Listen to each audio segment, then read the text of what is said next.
আসসালামু আলাইকুম রহমতুল্লাহ। আফগানিস্তানে দফায় দফায় পাকিস্তানের বিমান হামলা কি হৃদয় বিদারক এবং দুঃখজনক। এক মুসলিম কান্ট্রি কেন আর একটা মুসলিম কান্ট্রিকে এভাবে হামলা করবে, তাও বিমান হামলা।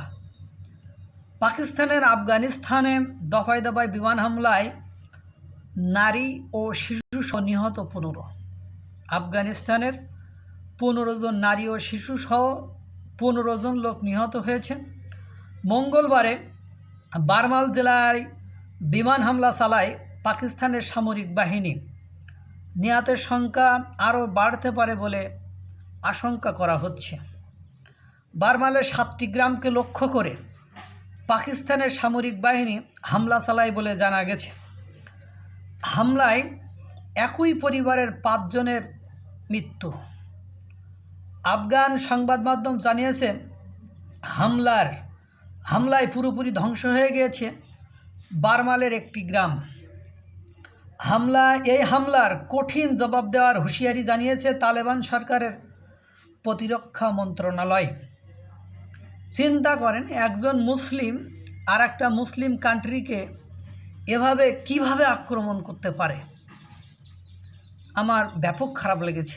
আফগানিস্তান তালেবান শাসন ব্যবস্থা চালু করেছে, 7টা গ্রামকে কেন্দ্র করে এভাবে অ্যাটাক করার রাইট খেয়ে দিল, যেখানে ইসলাম ধর্মে বলা হয়েছে যদি পুরো পৃথিবীর মানুষ মিলে একজন মুসলমানকে হত্যা করে তাহলে আল্লাহ তাআলা এই পুরো পৃথিবীর সকল মানুষকে একসাথে জাহান্নামে দিতেও একবারও বুক কাঁপবে না।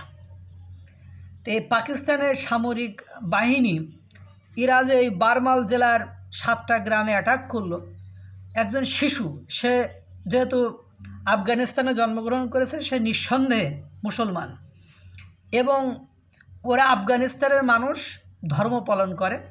এখন এই মুসলমানকে হত্যা করলেন, সে তো কোনো অন্যায় করেনি, একটা শিশু তো কোনো অন্যায় করেনি।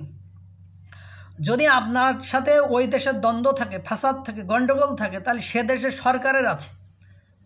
তাহলে কেন আপনারা একটা মুসলমান কান্ট্রি আর একটা মুসলিম কান্ট্রিকে এভাবে অ্যাটাক করেছেন, আবার নিরীহ অসহায় এবং নারী পুরুষ সহ শিশুদেরকে হত্যা করেছেন।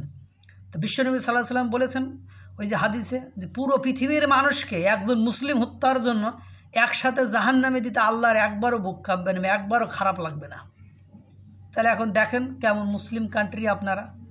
আল্লাহ তাআলা সকলকে ভালো রাখুক, সুস্থ রাখুক। আসসালামু আলাইকুম ওয়া রাহমাতুল্লাহ।